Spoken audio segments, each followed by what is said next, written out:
제29강 분향단. 분향에 사용되는 불. 단. 출애굽기 30장 3절부터 5절. 제단 상명과 전후 저명과 뿔을 순금으로 싸고 주위에 금태를 둘을 치며 금태 아래 양쪽에 금고리 둘을 만들되 곧 그 양쪽에 만들지니 이는 제단을 베는 채를 꿰 곳이며 그 채를 조각목으로 만들고 금으로 싸고. 분향단. 분향에 사용되는 불. 그리스도인들은 이 은총의 불에 의한 분향의 은택을 밤낮으로 끊임없이 입고 있습니다.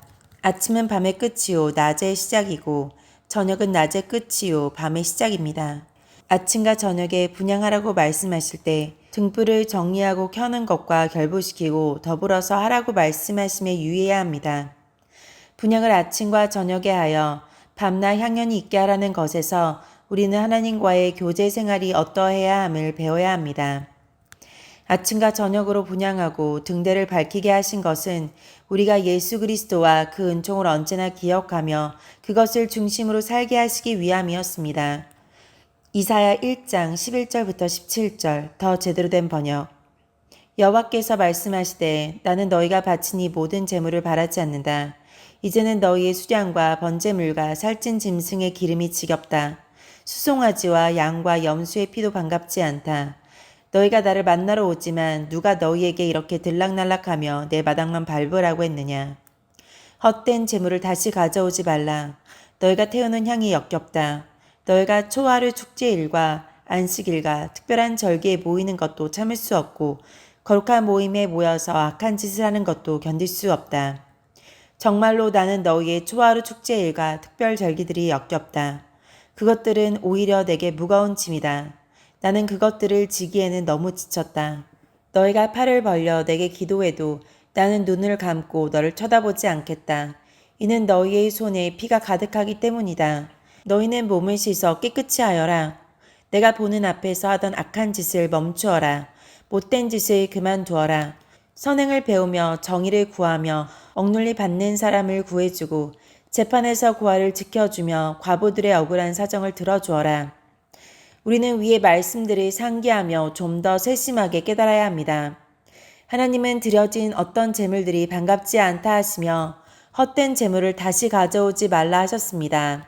과연 어떤 것이 하나님께서 기뻐하시지 않는 재물, 헛된 재물일까요? 재물 자체보다 재물을 드리는 사람이 악을 행하고 하나님의 명령에 순종하지 않는 것이 문제가 됩니다. 우리는 이런 문제를 심각하게 고려해야 합니다. 우리가 시시때때로 하나님께 예배드리고 감사드리고 찬송하고 기도하는데 평소에 합당한 믿음을 갖지 못하고 합당한 생활을 하지 못하고 끊임없이 죄를 짓는다면 그 모든 것은 헛된 재물이 되며 하나님은 그것들을 결코 반갑게 여기지 않으십니다. 우리가 드리는 모든 것들은 아무 소용이 없게 되는 것입니다. 우리가 이런 헛된 기도와 감사와 찬송과 예배를 계속 드려야겠습니까? 이런 사람들이야말로 불신자 우상숭배자들보다도 어리석은 사람입니다. 이런 거짓된 신앙 행위들은 우리에게 유익이 없는 것으로 그치지 않습니다. 잘못된 신앙생활은 하나님을 괴롭게 하고 화나시게 합니다.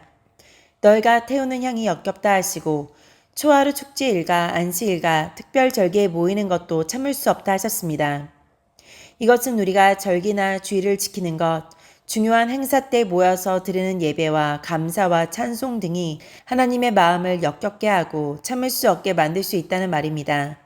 그 이유는 성도들이 그런 신앙적 의식을 하는 순간에도 하나님 앞에서 악을 저지르기 때문입니다. 또 거룩한 모임에 모여서 악한 짓을 하는 것도 견딜 수 없다 하셨습니다. 우리가 하나님 앞에 모여 예배를 드린다고 하면서도 속으로 악한 생각을 품고 있거나 시기 질투하거나 지각 또는 불성실한 태도로 참석하는 것이 하나님을 괴롭게 하고 화나시게 하는 것입니다. 안식일마저 온전히 거룩히 지키지 않고 예배만 한두 번 드리고 평상시에는 육신의 만족을 위해 즐기고 범죄하는 교인들이 많습니다. 이런 자들에 대해 하나님은 괴로워하시고 견딜 수 없어 하십니다.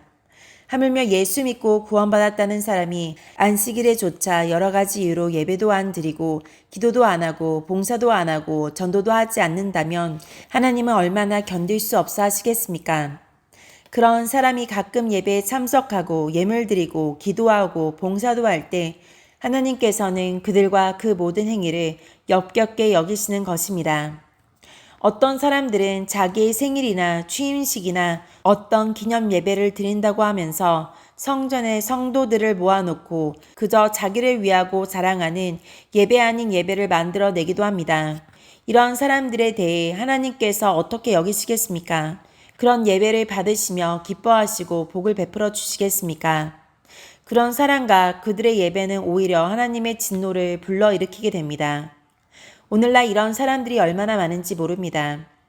하나님께서는 이런 사람들에게 너희가 팔을 벌려 내게 기도해도 나는 눈을 감고 너를 쳐다보지 않겠다 하셨습니다.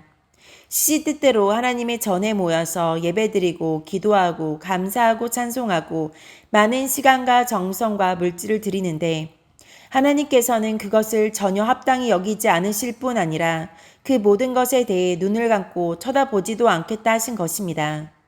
이 얼마나 어처구니 없는 일입니까? 나와 우리 교회는 그동안 이런 악행을 얼마나 많이 저질러 왔는가 정신 똑바로 차리고 살펴보아야 합니다. 많은 교회와 성도들이 이렇게 잘못된 예배와 기도와 감사와 찬송을 드린 만큼 복이 아니라 오히려 징벌을 당하고 있습니다. 참으로 끔찍한 일이 아닐 수 없습니다. 이런 사람과 그 교회가 어찌 영육간의 하나님께 사랑과 복을 받아 정상적으로 성장하고 구실을 할 수 있겠습니까? 아무리 교인 수가 많고 시설이 거대할지라도 이들은 하나님과 상관없는 자기들만의 헛된 신앙생활을 하고 있는 것입니다. 하나님께서 받으시는 예배와 기도, 감사 찬송이 되게 하려면 어떻게 해야 할까요? 성도들 각자가 스스로 이런 모든 죄악을 깨닫고 회개해야 합니다. 16절에 스스로 몸을 씻어 깨끗이 하라 하셨습니다. 여기 스스로라는 말씀에 유의해야 합니다. 누가 시켜서 벌을 받을까봐 억지로 맞지 못해 또는 눈가림으로 회개하면 그 또한 아무 소용이 없고 오히려 죄의 죄를 쌓는 것이 됩니다. 스스로의 회개가 아닌 거짓된 회개, 위장된 회개, 가식적인 회개가 우리에게 얼마나 습관화되어 있는지 살펴봐야 합니다. 회개조차 합당하게 할 줄 모르는 영적인 부패함과 심각한 질병을 깨닫고 그것부터 치료받아야 합니다. 하나님 보시는 앞에서 악한 짓을 멈추고 그만두어야 합니다. 내가 보는 앞에서 하던 악한 짓을 멈추어라. 못된 짓을 그만두어라 하셨습니다. 이렇게 하지 않는 회개는 거짓이요. 하나님을 또 다시 속이는 죄악입니다. 내가 보는 앞에서라고 하셨듯이 하나님 보시기에 인정받게 해야 합니다. 그런데 하나님 보시기에 인정받게 회개하는 사람은 곧바로 선을 행하고 정의를 실천해야 합니다. 악을 멀리하지도 않고 선을 행하지도 않는 성도들이 많습니다. 이런 성도들 또한 하나님을 기쁘시게 하지 못하는 사람들입니다. 행할 것을 하지 않는 것도 악입니다. 알고도 행하지 않는 것은 모르고 행하지 않는 것보다 더 큰 죄악임을 명심하시기 바랍니다. 진심으로 회개하고 모든 악한 짓을 멈추라고 말씀하신 하나님께서는 보다 더 구체적으로 그들에게 명령하십니다. 억눌림 받는 사람들을 구해주고 재판에서 고아들을 지켜주라. 과부들의 억울한 사정을 들어주라 하셨습니다. 진심으로 회개하는 사람은 그동안의 잘못된 행위를 확실하게 멈추고 그만둡니다. 동시에 하나님께서 명령하신 것을 구체적으로 실천합니다. 이렇게 하지 않는 회개는 다 거짓이고 결코 용서받을 수 없으며 하나님의 징벌을 면할 수 없습니다. 그러므로 성도들은 죄악을 깨닫고 회개하는 일과 악을 중지하고 버리고 선을 열심히 행하는 것을 죽는 날까지 해야 합니다. 이 일은 하루도 빠짐없이 말씀과 기도로 자신을 깨우고 치료하고 성장시키지 않으면 지속적으로 할 수 없습니다. 진정한 회개를 하기 위해서는 먼저 자기 성찰이 있어야 하는데 그것은 하루 이틀만이 아니라 항상 생활해야 합니다. 그리고 선을 행하기 위해서 용기와 적극성을 발휘해야 합니다. 이렇게 자기 성찰에 생활화와 용기와 적극성이 부족한 사람은 아무리 가르쳐주고 배워도 성도답게 살 수 없습니다. 성경에 나오는 몇 명의 인물들을 살펴보겠습니다. 소경 거지 바디메오. 주여 나를 불쌍히 여기소서. 크게 소리질러 가로되 더 크게 소리질러 가로되 회당장 야이로 예수께 나아와 땅에 엎드려 구하니 예수를 죽은 딸에게 모시고 가니라. 가버나움의 문둥병자 원하시면 나를 깨끗게 하실 수 있나이다. 무릎 아래 엎드려 아뢰되 사람들의 눈총과 비난을 무릅쓰고 나와서 간청함. 사마리아의 여인. 예, 저는 개나 다름이 없습니다. 사마리아인은 유대인이 상종하지 않는 것을 알면서도 예수께 나옴. 개도 주인의 상에서 떨어지는 부스러기를 먹나이다. 베드로, 주여 허락하시면 나도 물 위로 걸을 수 있겠나이다. 물 위에 내려서서 걸었음. 그런데 베드로는 누구보다 용기도 있고 적극성이 있는 사람이었으나 충분한 자기 성찰이 부족해서 주님만 전적으로 믿고 의지하지 못함으로써 계속해서 물 위로 걸어가지 못했습니다. 후에 나는 절대로 주님을 버리지 않겠습니다 라고 말할 때도 마찬가지였습니다. 그는 하나님 앞에서 자신이 어떤 사람이며 자기의 믿음이 어떤지 좀 더 충분하게 성찰하고 주님께 더 열심히 배우고 부르짖어 기도하지 못함으로써 큰 수치를 당했습니다. 이렇게 자기 성찰과 용기와 적극성의 부족으로 다듬어지고 치료되고 변화되고 성숙되지 못하는 교인들, 그리고 마땅히 하나님 앞에서 해야 할 것을 하지 못하는 교인들이 얼마나 많은지 모릅니다. 이들에게 먼저 필요한 것은 돈이나 집이나 의복이 아니라 이렇게 자신이 치료되고 변화되고 성숙되어지고 자기가 할 일을 제대로 감당할 수 있도록 자기를 성찰하는 일과 용기와 적극성을 발휘하여 신앙생활하는 것입니다. 이 일들을 잘하는 사람들은 먼저 그 나라와 의를 이루는 일을 잘하게 되고 따라서 그 자신뿐 아니라 자자손손이 먹을 것, 입을 것, 쓸 것을 걱정하지 않게 될 것이며 끊임없이 거룩하고 선한 열매들을 맺게 되며 교회와 다른 많은 사람들에게 진정한 유익과 복을 가져다주는 삶을 살게 됩니다. 단, 출애굽기 30장 3절부터 6절. 제단 상명과 전후 좌우명과 뿔을 순금으로 싸고 주위에 금태를 둘을 치며 금태 아래 양쪽에 금고리 둘을 만들되 곧 그 양쪽에 만들지니 이는 제단을 매는 채를 꿰을 곳이며 그 채를 조각목으로 만들고 금으로 싸고 그 제단을 증거계 위 속죄소 맞은편 곧 증거계 앞에 있는 휘장 밖에 두라. 그 속죄소는 내가 너와 만날 곳이며 재료에 있어서 속은 조각목 겉은 정금으로 싸게 함은 진설병상이나 번제단의 의미와 같습니다. 향단의 각 부분의 정금으로 싼 것은 하나님께서 기도와 감사와 찬송을 금과 같이 혹은 금보다 더 귀히 여기심을 의미합니다.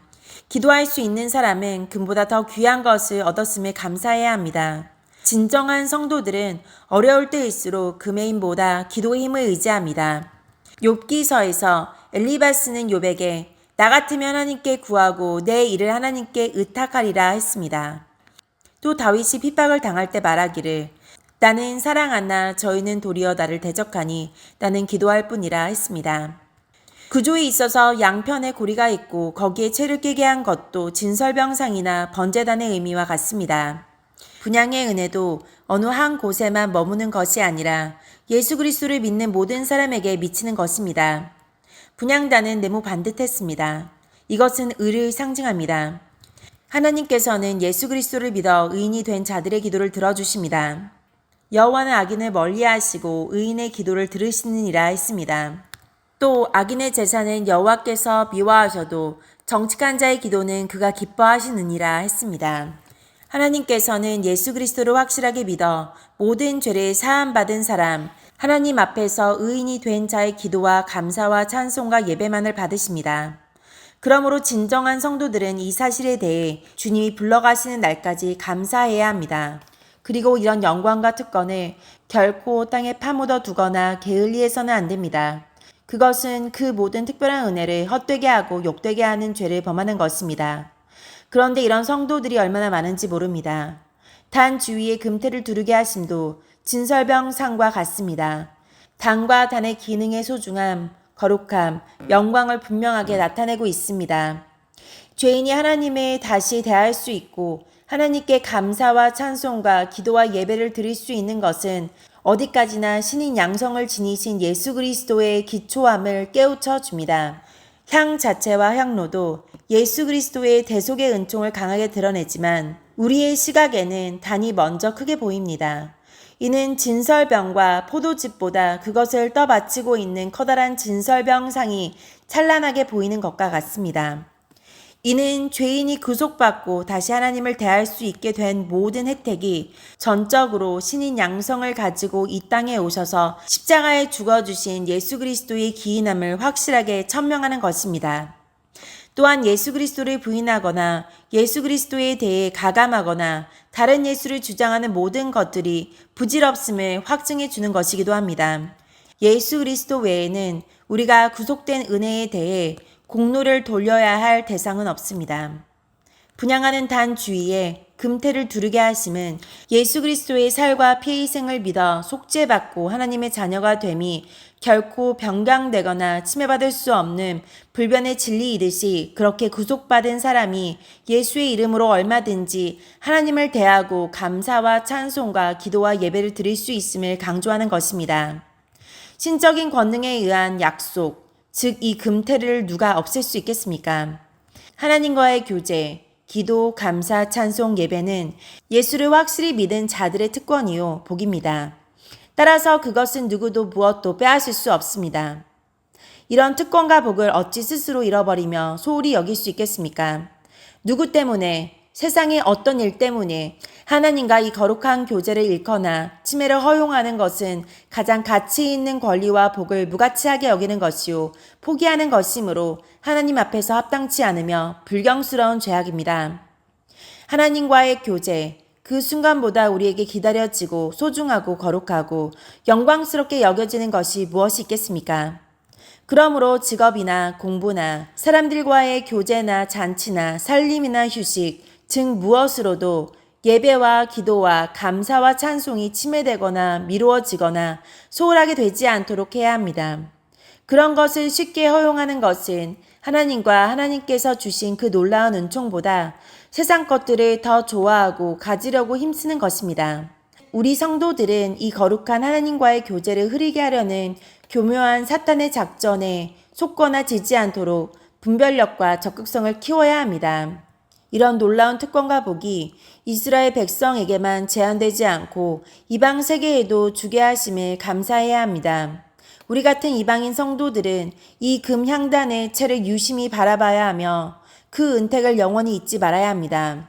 그것은 또한 우리가 예수 십자가의 진리를 얼마든지 어디에나 누구에게나 전달할 수 있음과 그 효과가 신적 섭리에 의해 확실함을 확신하게 해줍니다. 만일 그 단이 가서 머무를 곳에 예수를 영접할 사람이 도무지 없을 것이라면 그 단은 그곳에 가게 되지도 않았을 것입니다. 단과 관련이 있는 사람이 있기에 그 단이 언제나 채에 깨어져서 옮겨지는 것입니다. 더욱이 이 성막 위에는 항상 구름기둥과 불기둥이 드리워져 있는데 이것은 성막을 보호할 뿐 아니라 이동할 방향을 알리고 이끌기 위함이었습니다. 이 단은 사람의 손에 의해 옮겨지지만 그 이전에 반드시 구름기둥의 인도가 있었던 것입니다. 지금도 보이지 않는 구름기둥이 전도자의 발길을 인도한다는 사실을 우리는 기억해야 합니다. 그런데 구름기둥은 이미 떠올랐는데 단을 움직이고 나아갈 사람들이 그 사실을 도무지 알아차리지 못한다면 어찌 되겠습니까? 그들의 인간적이고 세상적인 사유들, 즉 의식주 문제, 교제, 잔치, 공부, 오락, 여행, 휴식을 이유로 미루거나 게으름을 피우거나 딴청을 부린다면 어찌 되겠습니까? 그러므로 성도들이여, 하나님께서 언제 명령하시든지 어디로 누구에게 가라고 하시는지 여기에 눈과 귀를 항상 열어놓고 민감하게 순응해야 합니다. 이것이 둔하여 이미 구름 기둥이 움직이고 있는데 그 기둥을 멀리하고 엉뚱한 일로 헤매고 있지 않은지 우리는 날마다 자신을 똑바로 살펴봐야 합니다. 이런 사람이 어찌 하나님을 섬기는 사람이며 하나님과 동행하는 사람이겠습니까? 그는 분명히 하나님보다 다른 것을 더 섬기는 자이며 하나님의 길이 아닌 다른 길로 가고 있는 사람입니다. 이런 사람의 예배, 기도, 감사, 찬송을 어찌 하나님께서 합당하게 여기시며 받아주시겠습니까? 이런 사람은 오히려 하나님을 기만하고 하나님께서 주신 영광과 특권을 헛되고 욕되게 하는 자이므로 하나님의 진노를 사게 됩니다.